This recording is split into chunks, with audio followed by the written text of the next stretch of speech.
"Leave the car," my mother-in-law screamed as I pulled away from the curb. In the rearview mirror, I saw Patricia running after the Porsche in her white sandals, one hand raised as though she could order me to stop. My 3-year-old son Noah sat quietly in his car seat behind me, clutching the little red truck he carried everywhere. Patricia believed the Porsche belonged to her son. She believed the house behind her did too. By breakfast the next morning, that illusion would begin to collapse. 20 minutes earlier, our backyard had been full of folding chairs, paper plates, and relatives celebrating my father-in-law George's retirement. The cookout was being held at our home in Fairfax County, Virginia. I had spent 2 days preparing for it between my civilian job and an Army Reserve training weekend. At first, Patricia's remarks were small enough to ignore. She praised Daniel for giving the family such a beautiful place to gather. Then she told his aunt that my reserve duties were a hobby that kept me away from my responsibilities. When I carried a bowl of potato salad outside, she looked at my dress and asked whether Daniel had paid for that too. A few people lowered their eyes. Nobody challenged her. Daniel stood near the grill, pretending to be busy with the hamburgers. I had been married to him for 5 years. I knew the expression on his face. It meant, "Please let this pass." For years, I had done exactly that because I mistook silence for peace. Then Patricia crouched beside Noah and smoothed his hair. One day she said loudly, "You'll understand that your father is the one who keeps a roof over your head." I set down my glass. "Patricia, please don't undermine me in front of my son." The yard went still. Even Noah looked from her to me. Patricia rose slowly. "After everything this family has done for you, you choose George's retirement party to disrespect me. I asked you not to say something untrue to my child." She pressed a hand to her chest. Daniel finally left the grill, but he did not come to my side. "Claire apologized to my mother," he said. I stared at him. For what? His jaw tightened because his family was watching. "Either apologize to my mother or pack your things and get out of my life." Noah was close enough to hear every word. That decided it. "Fine, I'll go." I lifted Noah into my arms, carried him through the house, and took only his overnight bag from the hall closet. Daniel followed as far as the front porch, but made no attempt to stop us. After Patricia screamed for me to leave the car, I drove 10 minutes to a hotel. Once Noah was settled, I texted Daniel our location and offered a video call. Whatever happened between us, I would not hide his child or use Noah as punishment. Daniel did not answer. At 8 o'clock the next morning, my attorney, Elena Morales, placed a call to my husband. And for the first time, Daniel was about to hear the truth stated without anyone protecting his pride. Elena called me 15 minutes after she hung up with Daniel. "He's angry," she said, but he listened. That mattered. For most of our marriage, Daniel's anger had ended difficult conversations before they ever reached the truth. This time, someone had required him to hear the facts. Elena had not threatened him or tried to frighten him. She had simply explained that I had retained counsel regarding a temporary separation, preservation of our finances, and a written parenting schedule for Noah. She also told him that neither the house nor the Porsche could be sold, borrowed against, or transferred while ownership records were being reviewed. The truth was, those records had never been complicated. My grandmother Ruth had raised me during the years when my own mother was struggling to stay sober. Her house was not a mansion. It was a comfortable 4-bedroom colonial built in the 1980s with creaking stairs and a maple tree that dropped leaves faster than anyone could rake them. When Grandma Ruth died, I was 23. She left the mortgage-free house to me along with a small parcel of land outside Richmond. I sold that land 2 years later and used part of the money to buy a certified pre-owned Porsche Cayenne. I chose the Cayenne because it was safe, practical, and large enough for the family I hope to have someday. Both purchases happened before my wedding. The deed and vehicle title were in my name alone, and the funds could be traced to my inheritance. At the time, an estate attorney had advised me to keep those assets separate. I followed that advice carefully, never using our joint account for major improvements or loan payments. Daniel moved into the house after we married. At first, his family's misunderstanding seemed almost innocent. Patricia once complimented him on buying such a lovely home, and Daniel merely smiled. Later, I asked why he had not corrected her. "She's proud of me," he said. "Why embarrass her over paperwork?" I should have insisted on the truth then. Instead, I let the moment pass. I told myself a strong marriage did not need public credit. What I failed to understand was that Daniel was not protecting his mother from embarrassment. He was building an image of himself with things that belonged to me. During Elena's call, Daniel protested that I could not take his son and everything he owned. Elena answered calmly, "Claire has not taken Noah out of Fairfax County. She gave you his location and offered contact. As for the property, I suggest you review the deed and vehicle title before describing either asset as yours." She proposed temporary terms that would let Daniel remain in the house while we discussed the separation. She also made clear that he could not grant anyone else permission to move in. Every point from the call would be sent to him in writing. Less than a minute after Elena finished updating me, Daniel's name appeared on my phone. When I answered, he did not ask about Noah. "What exactly did you tell your lawyer?" he demanded. "I told her the truth," I said. "Now I want you to do the same." Daniel went silent for a moment, then his voice hardened. "You're turning one bad afternoon into a legal war." "No," I said. "Your mother humiliated me in front of our son, and you ordered me out. I'm making sure we handle what comes next responsibly." He started to interrupt, but I asked the question that had followed me from the cookout to the hotel. "Why does your mother think she has the right to throw me out of my own house?" At first, Daniel blamed Patricia. He said she made assumptions, exaggerated everything, and liked telling relatives that her sons were successful. None of that explained why she believed the Porsche was his, or why he had stood there and allowed her to scream at me. "Daniel," I said quietly, "what did you tell them?" His answer came in pieces. Early in our marriage, Patricia had compared him constantly with his older brother Mark, who owned a dental practice in Maryland. Daniel had grown tired of hearing about Mark's income, Mark's vacations, and Mark's new house. So one Sunday, when Patricia praised our home, Daniel told her he had bought it shortly before our wedding. He claimed my name was on the deed for financial reasons. Later, he told his family the Cayenne had been an anniversary gift from him. I sat on the edge of the hotel bed watching Noah stack plastic cups on the carpet. The lie was no longer a misunderstanding I had failed to correct. My husband had used my inheritance to create a version of himself his family would admire. Worse, he had let them treat me like a dependent because their contempt helped make his story believable. There's more, he admitted. Several months earlier, George and Patricia had begun talking about selling their house after George retired. Daniel had promised them they could move into our downstairs guest suite while they looked for something smaller. "You offered them a room in my house without asking me. I thought you'd come around," he said. "They're my parents." "So you expected me to accept a decision you had already made?" Daniel apologized, but even then he did not fully understand. He said the lies had gotten out of control. He said he had never intended to hurt me. Then he asked whether I could simply apologize to Patricia so everyone could calm down. "You still think the problem is that your mother's feelings were hurt," I said.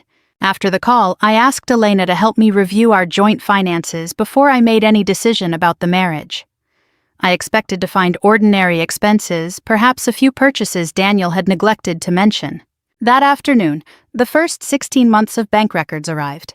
Near the bottom of the statement were repeated electronic transfers to George and Patricia, transfers I had never seen approved or discussed, and together they totaled nearly $12,000. The $12,000 had not disappeared in one dramatic withdrawal. It had left our account quietly, $300 here, $800 there over 16 months. Some transfers were labeled home repair, others said card payment or simply Dad. Daniel had sent the money from our joint savings, an account built from both our paychecks, and intended for emergencies, Noah's future, and repairs to the house. When I confronted him, he did not deny it. "My parents were struggling," he said. "Dad's retirement took longer than expected and the roof started leaking. You could have asked me. I knew what you'd say." That sentence hurt almost as much as the transfers. He had not forgotten to tell me. He had decided that my answer did not matter. Daniel insisted his parents believed the money came from his sales bonuses. That did not excuse Patricia's cruelty, but it meant she and George had not knowingly taken money from me. Elena helped me slow down before anger made my decisions for me. I wanted to move every remaining dollar out of the account, but she reminded me that joint funds should be handled carefully during a separation.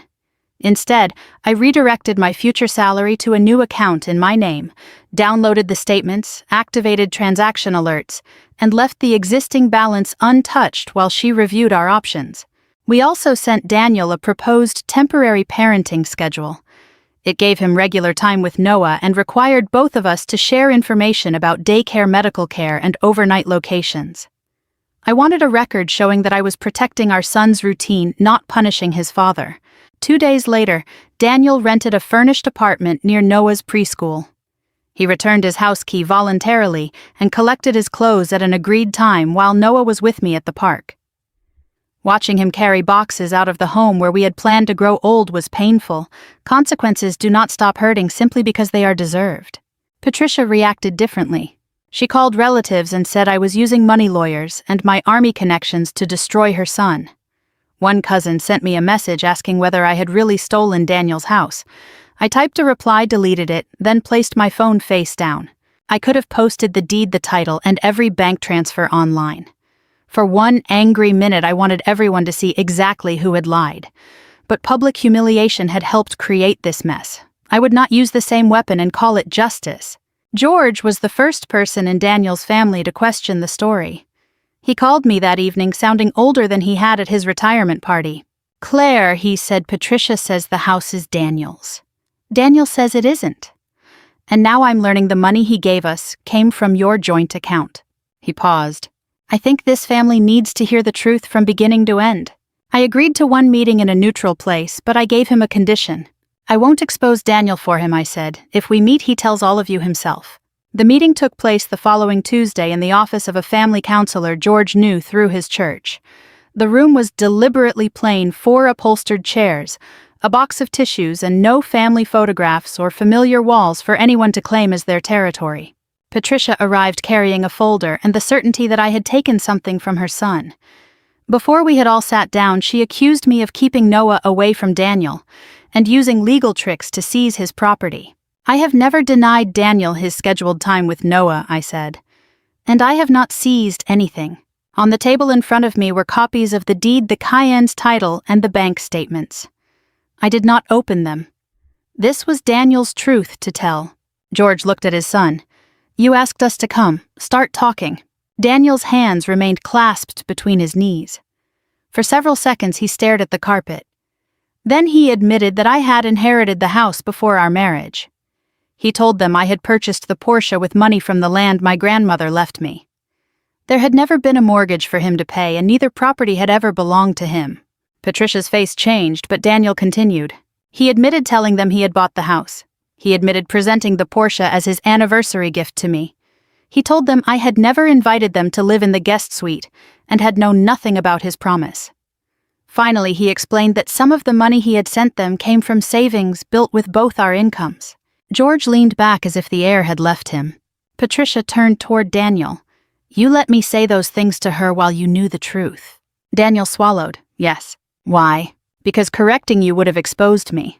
For once, no one rushed to fill the silence. Patricia looked at the papers in front of me. I slid the deed and title across the table. She read my name on both, then set them down without a word. I had imagined this moment during several sleepless nights. In those imaginings, I felt vindicated. Sitting there, I felt only tired. "I'm not here to take Daniel's house from him," I said. "It was never his. I'm here because my son watched his father tell his mother that humiliating me had no consequence." Patricia's eyes filled, but her first attempt at an apology still protected her pride. "I'm sorry if you misunderstood what I meant." "I didn't misunderstand you," I replied. "You said exactly what you meant, and Noah heard it. An apology begins with naming what you did, not questioning how I heard it." George lowered his head.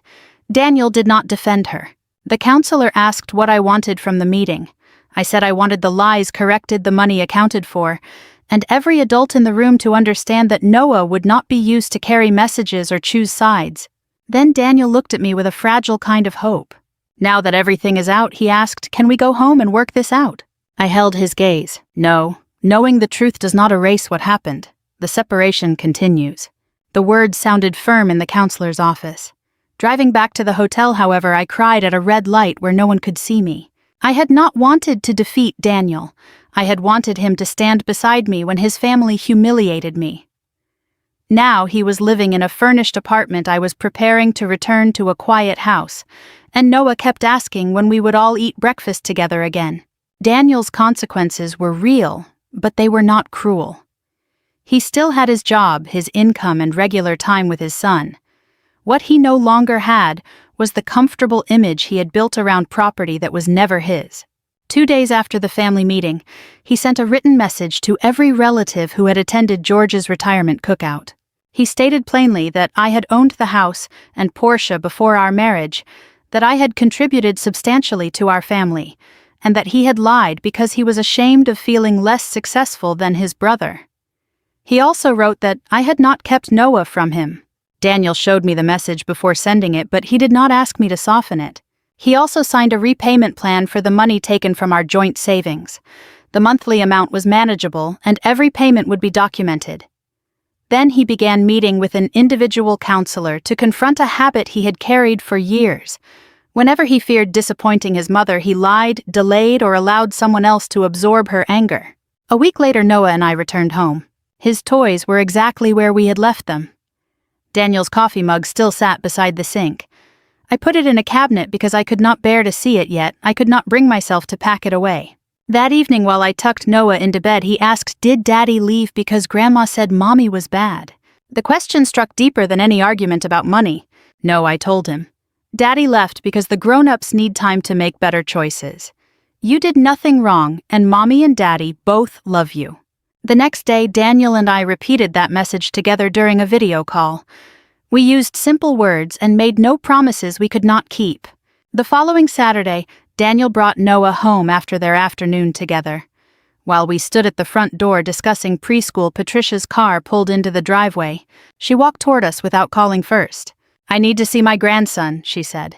"This has gone far enough." I felt Daniel tense beside me. Months earlier, that tension would have become my burden. This time, he stepped between Patricia and the doorway. "Mom, you don't enter Claire's home unless she invites you." Patricia stared at him. "You're choosing her again." "No," he said. "I'm finally taking responsibility for what I helped you do." She left angry, but Daniel did not chase her or ask me to excuse her behavior. That night, Patricia left me a voicemail. For the first time, her apology did not begin with the word "if." Patricia's message was nearly 4 minutes long. "Claire, I humiliated you in front of Noah," she began. "I treated you as though you were living on Daniel's generosity. I screamed at you about a car that was never his, and I helped make your little boy feel unsafe in his own home." Her voice shook, but she did not blame confusion stress or anything I had said. "I was wrong. You do not owe me forgiveness. I only wanted to say that clearly." I listened twice. The apology did not repair what had happened, but it was the first time Patricia had spoken about her behavior without reaching for an excuse. Over the next 3 months, Daniel continued to follow the parenting schedule. He arrived on time, paid his share of Noah's expenses, attended counseling, and made every scheduled repayment to our joint savings. He never used Noah to ask when he could come home. Patricia did not call again until she sent me a short message asking whether I would meet her and George in a public place. I agreed to 30 minutes at a quiet park near the library. She looked smaller without an audience around her. George sat beside her on the bench, but he let her speak for herself. Patricia told me that George's retirement had frightened her more than she had admitted. Their savings were thinner than she had believed, and she feared becoming dependent on their children. At the same time, she was afraid Daniel's marriage had reduced her influence over him. His stories about the house, the Porsche, and his success reassured her that she had raised a son who could protect everyone. "So I clung to that picture," she said. "And when you challenged it, I treated you like the threat." I appreciated her honesty, but I did not let understanding become permission. "Fear may explain why you behaved that way," I said. "It does not excuse what Noah heard." "I know." I told Patricia that any future relationship with my son required clear boundaries. She could not criticize either parent in front of him. Visits had to be arranged in advance. My finances and military service were not subjects for family gossip, and entering my home or spending time with Noah would happen by invitation, not demand. She did not argue. "I'll follow your rules," she said. "They aren't punishments," I replied. "They are the conditions that make a relationship safe." I offered her a gradual path back into Noah's life, brief planned visits, with no pressure on him, and no expectation that I would pretend everything was normal. I was not ready to forgive her, but I was willing to notice changed behavior. That evening, Daniel called after Noah was asleep. "My counselor thinks we should meet together," he said. "Not so I can talk you into taking me back. I need to understand whether I destroyed something we can't rebuild." I looked around the quiet kitchen where his coffee mug remained hidden in a cabinet. "I'll attend," I said. "But counseling is not a promise that you're coming home." "I understand." For the first time, I believed he might. I agreed to 90 days of marriage counseling with one condition. "We are not here to decide how quickly Daniel can move home," I told Dr. Evelyn Carter, our counselor. "We are here to learn whether trust can be rebuilt at all." Daniel nodded. Months earlier, he would have argued. Now he listened without defending himself. During our third session, Dr. Carter asked him a simple question. "Whose approval were you protecting at the cookout?" Daniel looked down at his hands. "My mother's. And I protected it at the expense of my wife and my son." Hearing him say it hurt, even though I already knew. He explained that Patricia's disappointment had frightened him since childhood. Whenever she compared him with Mark, he felt like the lesser son. Instead of enduring that feeling honestly, he manufactured success. Each lie gave him temporary relief and demanded another lie. Then Dr. Carter turned to me. "What did silence protect for you?" I wanted to say it protected our marriage. After a long pause, I answered more honestly. It protected me from conflict. I told myself I was keeping the peace. Really, I was teaching Daniel that I would absorb disrespect to keep everyone else comfortable. That admission did not make me responsible for his lies, but it helped me recognize my own pattern. I could not build a healthier marriage by returning to the same silence. Dr. Carter gave us a distinction I carried home with me. "Forgiveness is personal," she said. "Access is earned. Trust is evidence gathered over time." So I watched the evidence. Daniel continued counseling, followed the parenting schedule, and never tried to win me back with gifts. When Patricia had her first short visit with Noah, she arrived 10 minutes early but waited in her car until the scheduled time.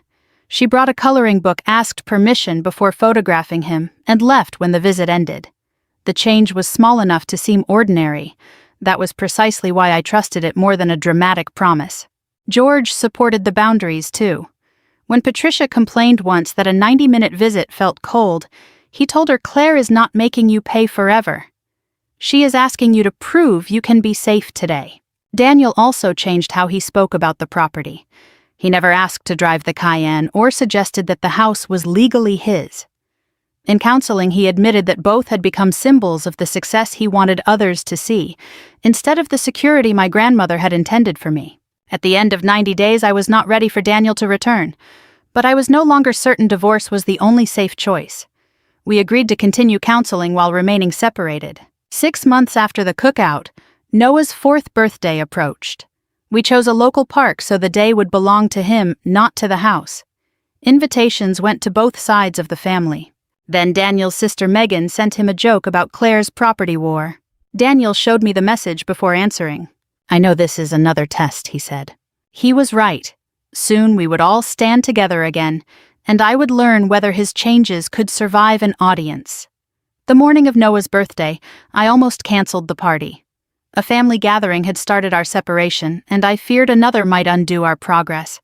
But Noah had spent weeks talking about cupcakes, balloons, and the playground's really fast slide. He deserved a day untouched by adult shame. Daniel arrived early with folding tables and did not act as though setting them up earned praise. Patricia and George came at the agreed time.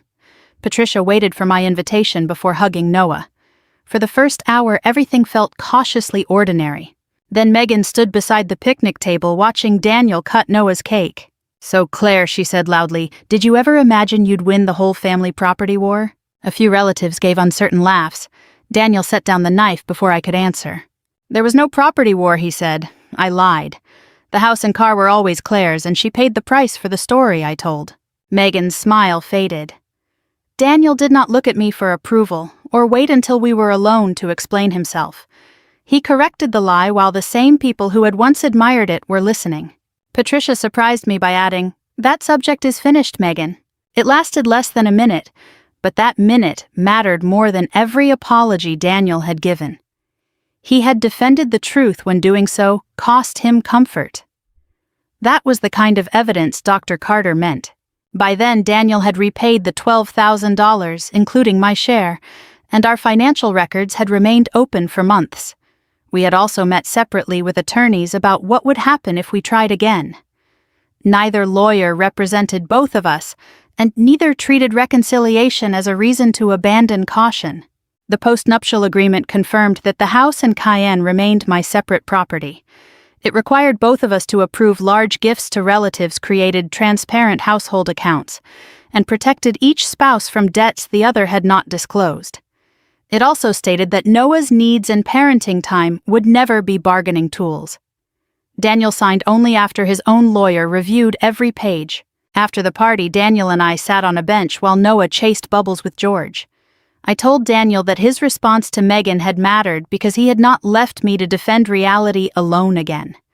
Still, I was not ready for him to carry his suitcases back into my house as though one good afternoon had repaired everything. We agreed on a gradual trial reconciliation. He would join us for dinner twice a week, attend counseling, and spend occasional family days with us while keeping his apartment.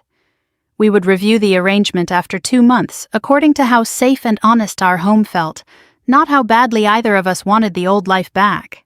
Daniel looked across the park at Noah, then back at me. If I come home someday, can we build something that belongs to both of us, even if the house never does? I understood he was no longer asking for ownership. He was asking whether honesty, shared choices, and daily responsibility could create a home no deed could guarantee. Maybe, I said, but we build it slowly and we build it truthfully. 1 year after George's retirement cookout, we gathered again in my backyard. This time there were no speeches about who provided the house and no quiet struggle over who held authority. There was only grilled chicken Noah's laughter, and a folding table covered with dishes everyone had helped prepare. Daniel had moved home 3 months earlier after our trial reconciliation had grown from 2 dinners a week into a steady family routine. He kept his apartment until both Dr. Carter and I believed the change was durable. Even after returning, he continued individual and marriage counseling. Trust did not reappear when his suitcase crossed the doorway. It returned in small, repeated choices. He asked before making large purchases. He showed me financial statements without being reminded. When Patricia disagreed with a boundary, he spoke to her himself instead of asking me to endure her displeasure. None of those actions were dramatic enough for a movie. They were strong enough for a marriage. Patricia arrived that afternoon and waited at the gate until I invited her in. She asked before making plans with Noah and never again suggested that Daniel was the only person supporting our family. Our relationship was not intimate, and I did not pretend the hurt had vanished. But it had become respectful, honest, and safe. At one point, Noah climbed onto my lap and asked whether Grandma knew whose house it was now. She knows, I told him. But more importantly, she knows this is your home, and everyone here must treat one another kindly. The house and Porsche were still mine. That was not my victory. My victory was refusing to teach my son that keeping